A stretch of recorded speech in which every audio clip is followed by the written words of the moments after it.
think it's time to let it go. I think so.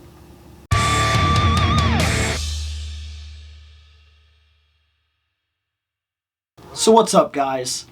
Today is a bit of a different video. I wanted to do a toy topic. Guys, sometimes our collections change. And they change because we change. There are things we pick up that at the time really do mean something to us. They're a representation, an idea, maybe something we're going to follow forward with, maybe a concept. Ranger helmets, maybe there was a time that you were going to get all the Ranger helmets, right? Simple things like that. It's not why I got this. When I was growing up, my first favorite Ranger was the green, right here. He was a dragon, he had the shield, he was cool, he was different, Tommy seemed awesome. There was the entire background of him being evil and then becoming a good guy. Not evil by choice, evil by corruption, and so on and so forth. Kind of like when I was younger, I liked Raphael. Kind of like when I was younger, I liked Peter Venkman. Kind of like when I was younger, I liked Vegeta, Hiei. These were characters that I was drawn to. They were kind of angry, they were anti-hero, they had trouble understanding certain things and kind of had a temper, and they would kind of strike out against guys that like irritated them and whatnot. And I remember there was this idea in me, like, you know, to strike against authority. And I'm sure we've all been there, right? And this idea that like, if only I could tell somebody to eat it, you know what I mean? And like these guys did, man, they were proud. They didn't take any crap. They just kind of let you have it. As the years have gone by, that changed for me. My attitude changed for me, and my experiences led me to being more of a leader in the things that I do, and taking on certain responsibilities in those roles that allowed me to see a difference in myself, my personality, and the stuff that was around me. I didn't want to be Raphael anymore, or Vegeta, or Hiei. I moved away from the Green Ranger, and I actually found myself, my favorite Ranger of all time is the Gold Ranger from Zeo. I just think he looks the coolest, and I loved the mystery behind him. And then when he was revealed to be like an alien that was this weird species that like 3 bodies went into one to form a person, I thought that was cool. And then they passed that power to a human, which was Jason, the original leader that came back.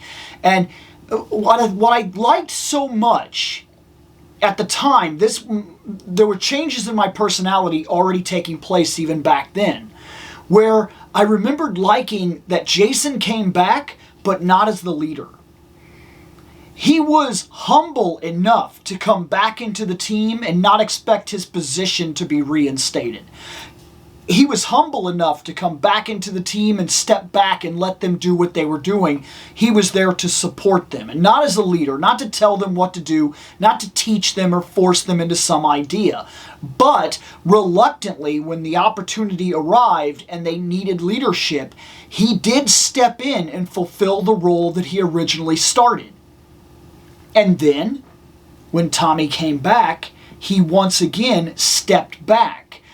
And this was a moment when I started to see something in myself as well. I don't need to be the hero of the situation. When we play an MMO, because this is a big part of it, when we play an MMO, there are different classes. There are tanks, there are healers, there are DPS. I'm just going to get that simple with it, right? And normally you can break most heroes down into these categories. And I come to find out that I don't need to be the hero. I don't need to be the guy that strikes the killing blow. That's not important to me. And I don't need to be the guy that gets praised like, if you weren't there, there's no way we ever could have done it without you. It was not important to me anymore. I started playing healer classes, supporting roles like archers and things like that. I was more interested in keeping the party alive and watching out for people. Now you could say that puts me in a tank role, maybe. But I found myself interested in whatever position I could fill that made the most sense. And oftentimes that would fall to things like me playing the healer, me playing a long-range support character, things of that nature. Things that watched over the others. I didn't need to be the frontline guy that was making the kills. And that very much, I think, was something that was already changing back when I was watching Rangers back then. Because something about Jason spoke to me in that moment. He was there to help. He wasn't there to take the center stage. He wasn't there to be the main character. He wasn't there to step in and be the strongest, proudest, most badass guy.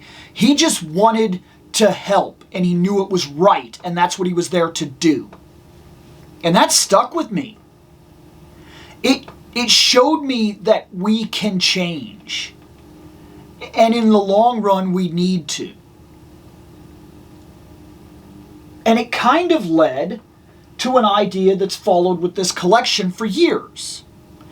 Everything up here, as I've talked before, has a story. Every item. Some are minor stories, some are bigger stories. Some I have great, giant influences with, and I wouldn't let some of this stuff go aside from a house fire. But others, the other things in here, I'm not that attached to, even though you'd think I would be.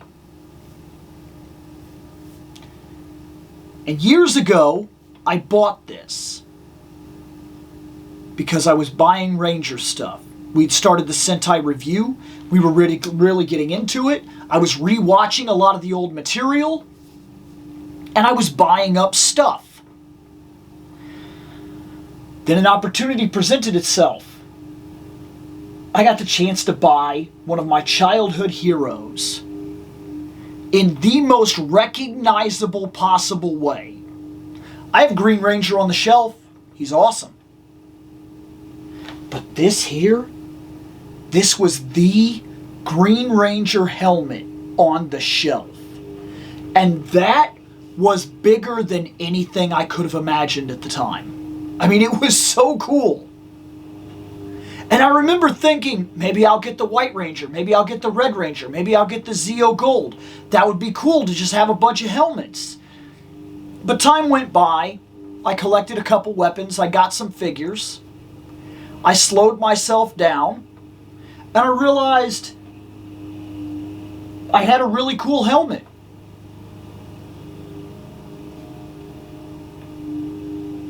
But it never meant anything to me. It was something bought because it was really cool and it was in the moment and I had to have it. And I'm not saying that I don't love it. I'm not saying that it isn't really cool. But really stopping and evaluating, especially over the last year, it takes a lot of space on the shelf. And I've argued before that maybe, just maybe, a statue, and this is crazy, but a $500 statue may have more significant long-term importance than a PlayStation 5. I've made that argument. Because what's it supposed to do? That. You walk in and you see it. You look at it. You admire it. You check out the details. You go over it with a fine-tooth comb. You appreciate it. You think about the stories and the mythology of the thing that you're currently looking at. And every time you see it, just like every time I walk in and I turn my computer on, Battle Cat is on top of my computer. And it serves its purpose. It is more than been worth the $40 that put him up there. I've probably gotten a couple $100 worth of time out of that Battle Cat just looking at it. And I know that sounds crazy, but sooner or later a PlayStation 2, a PlayStation 1, an Xbox, they will gather dust for most of us. I realize some people are more hardcore collectors than others, but that doesn't mean all of us are hardcore collectors. Some of us like video games, and we play video games, and that's pretty much the end of it. We like them, we play them, maybe we even hold on to some of our old things, but there comes a point when the amount of entertainment that you're getting out of that thing, especially with somebody like me, my PlayStation just kind of became a streaming box. Stream Netflix on it, stream YouTube on it, stream Disney on it. What's the point of it? The point of that item was to play games, and it really doesn't serve any other purpose but the enjoyment of gaming. And as that started to die down, I realized it would just sit there. But I've bought statues, Wonder Woman statues and so on and so forth, that I still look at today on a daily basis. I come in, sit down, clear my mind, and just kind of look around the room. And it sounds crazy sometimes, I know that.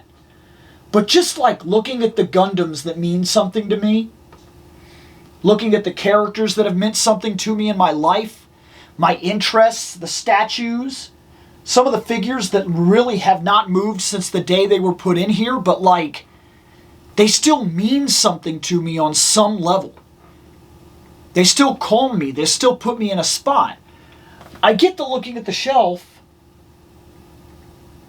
and I've noticed, and I don't know why, but when I look at the Green Ranger, the full figure on the shelf holding the dagger, that means more to me than this. This is just a really expensive helmet, and it is really cool. But I don't think it holds the importance that it used to. And I think that it's time that it left the collection. And I wanted to do this video because I wanted to talk a little bit about this. Certain things will affect us differently in the moment that we get it, and in time as it goes on. And our collections do change, and our attitudes do change. Our interests change. I still like the Green Ranger.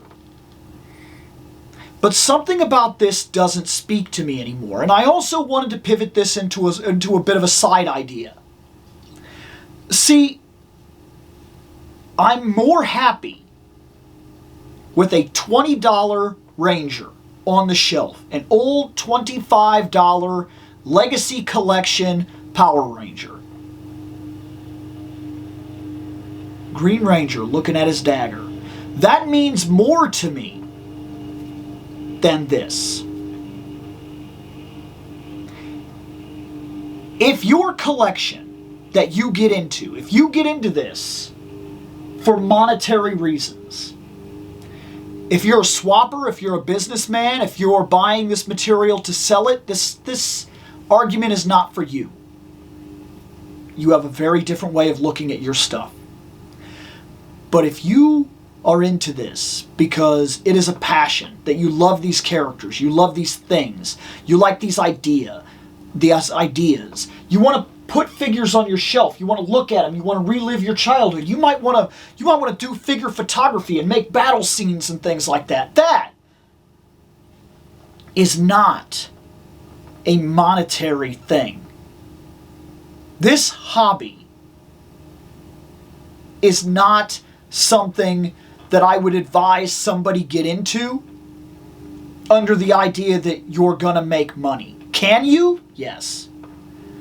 Realistically, for what I bought this helmet for and what it will more than likely sell for, especially since I have the box and all the original packaging, it will probably sell very well. I won't lie about it when I do finally sell it.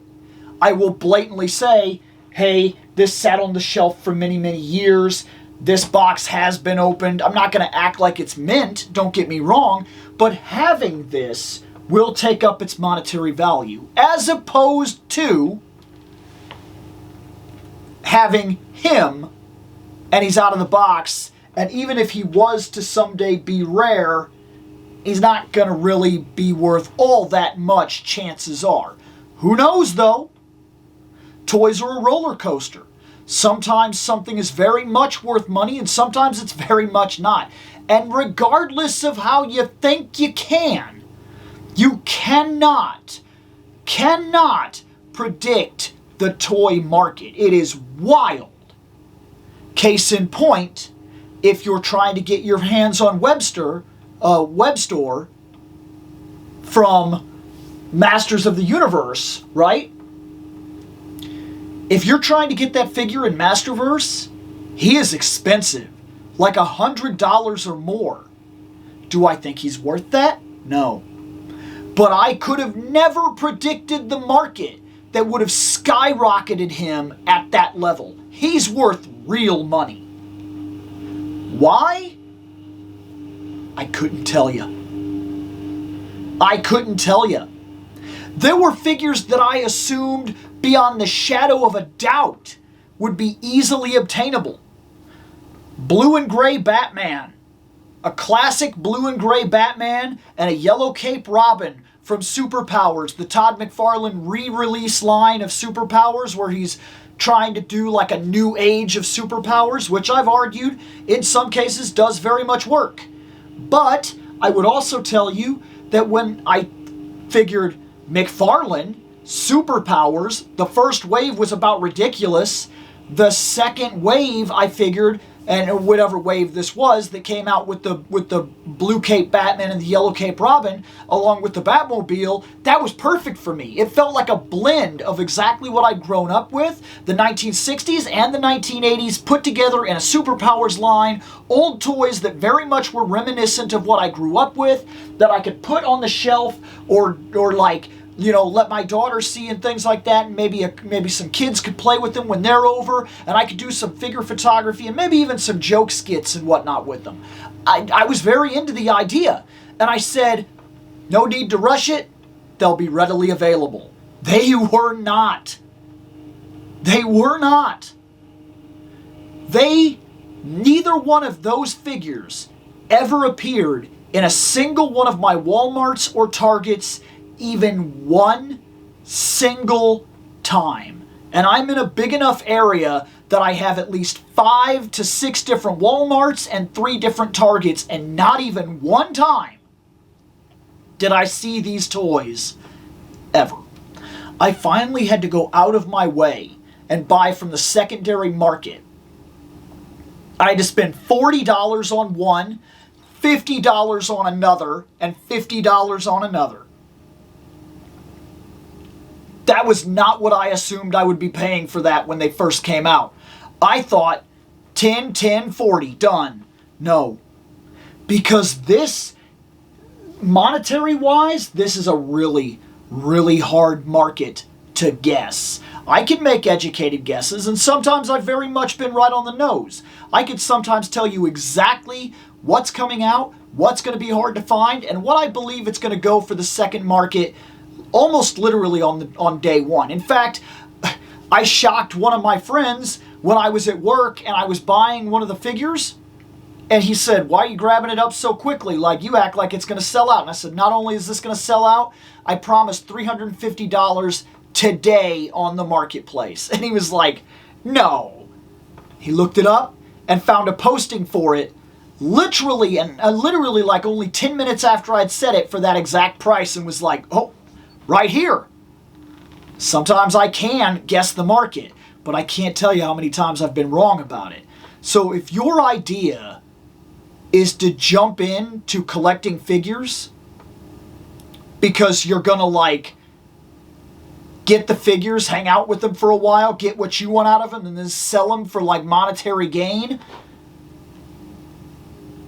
This is not the kind of hobby that you get into for monetary elevation.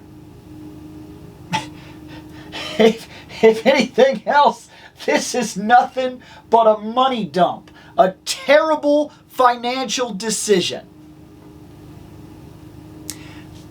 But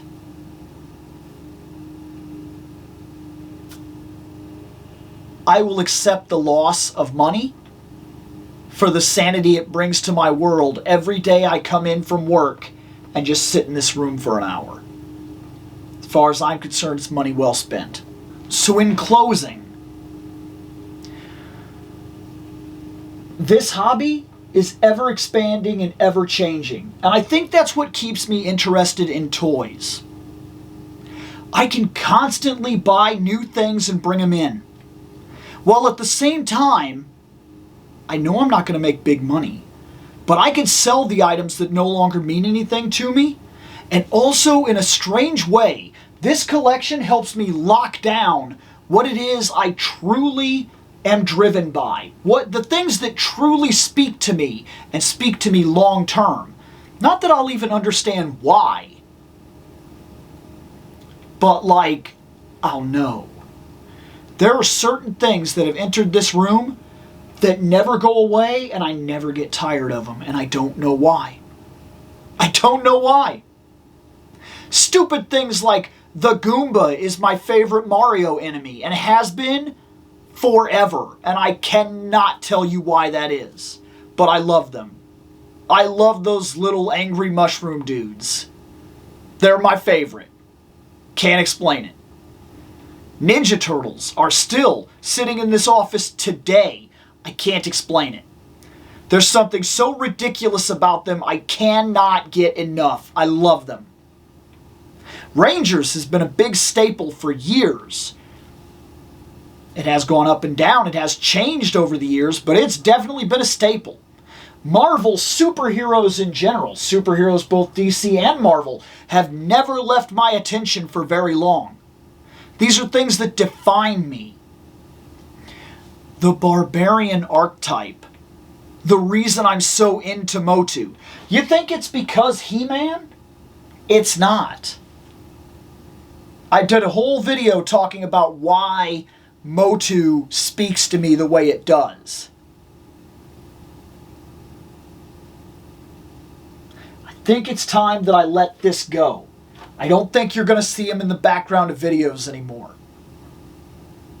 But I did want to come in and I wanted to talk about collections change, our attitudes change, and our interest does and should go beyond the monetary expense.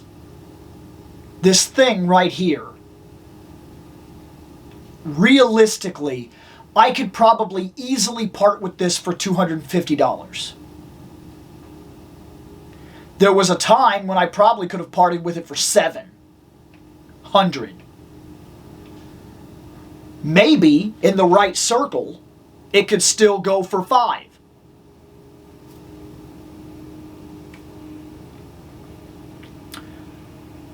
But, just because it's worth money doesn't make it important to me.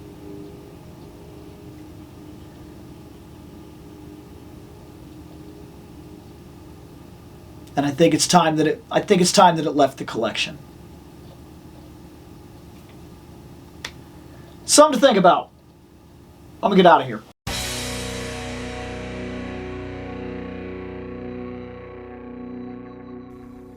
I have spoken. Take what you will from it.